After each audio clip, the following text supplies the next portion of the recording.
বিশাল দেহের হাতির মতো দেখতে কালো এই ষাঁড়ের ওজন ১ টন বা ১,০০০ কেজি, যার দাম হাঁকা হচ্ছে ১০ লাখ টাকা।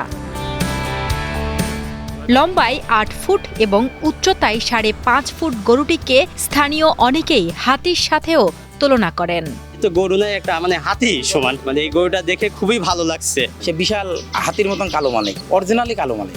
কয়েকজন মিলে সামলাতে হয় বিশাল দেহের শঙ্কর জাতের এই ষাঁড়টিকে। কোনো ধরনের রাসায়নিক মিশ্রিত খাবার ছাড়াই একদম দেশি কাঁচা ঘাস, খৈল, ভুসি, খড় খাইয়েই গরুটিকে বড় করেছেন বলে জানান খামারি সাজু। গরুকে কোনো ক্ষতিকারক খাবার খাওয়ায় নাই।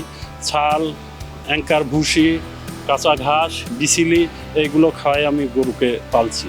গত ৫ বছর ধরে আদরের কালামানিক নামের এই ষাঁড়টিকে পরম যত্নে লালন পালন করেছেন কুষ্টিয়ার খামারি সাজু। ভালোবেসেই তার নাম রেখেছিলেন কালামানিক। কালামানিকের প্রতি সাজুর এতটাই ভালোবাসা জন্মেছে যে বিক্রি করতেও হচ্ছে কষ্ট। আমার গরুটা আমি শখ করে পুষছি বা শখ করে নাম রাখছি কালামানিক। আমি এই ৫ বছর ধরে এই গরুটা পালছি। বেচতে কষ্ট হবে, তারপরেও বেচতে হবে। এখন গরিব মানুষ ১০ লক্ষ হলেই আমি বিক্রি করব। গরুটার ওজন আছে ১ টন, ১,০০০ কেজি ওজন আছে। কুষ্টিয়ার শহরতলি বারখাদা এলাকার প্রান্তিক খামারি সাজু ৫ বছর আগে হাট থেকে ১,২০,০০০ টাকায় কিনেছিলেন শঙ্কর জাতের একটি এড়ে গরু।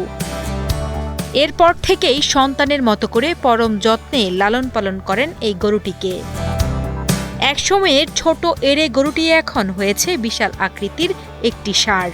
৫ বছর আগে এই গরুটা কিনছি ১,২০,০০০ টাকা দিয়ে হাট থেকে।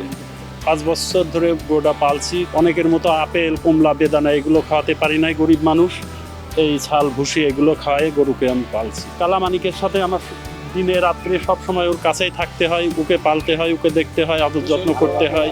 সুশ্রী এই ষাঁড়টিকে এক নজর দেখতে দূর দূরান্ত থেকে অনেকে এসে ভিড় করেন সাজুর খামারে। দেখতে আসা অনেকেই হাতির সাথে তুলনা করেন সাজুর কালামানিককে।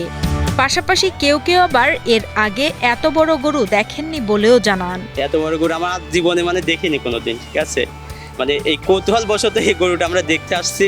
আর বলতে আসছি এলাকায় যে এরকম গরু দেখছি, আমরা তো বাইরে থেকে দূর দূরান্ত আসি দেখি যতবার গরু আসলে একটা হাতির মতো অনেক বড় গরু, অনেক টাকা খরচ করে ঠিক আছে গরু লালন পালন করছে। আপনার লাভবান হয় যদি এবার গরু পুষে আমরা ফের লাভবান যত হতে পারে। খুব শখ লাগে, খুব সুন্দর লাগে দেখতে, তা আমরা আসি মাঝে সাথে দেখতে।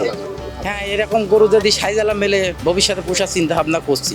আমি আশা করতেছি ১০ লক্ষ টাকা দাম চাচ্ছি। হয়তো চাইলে হবে না, হয়তো কিছু কম বেশি করে হয়তো আমি ছেড়ে দিতে চাচ্ছি। ৫ বছর ধরে পুষছি তো আর পোষা সম্ভব হচ্ছে না।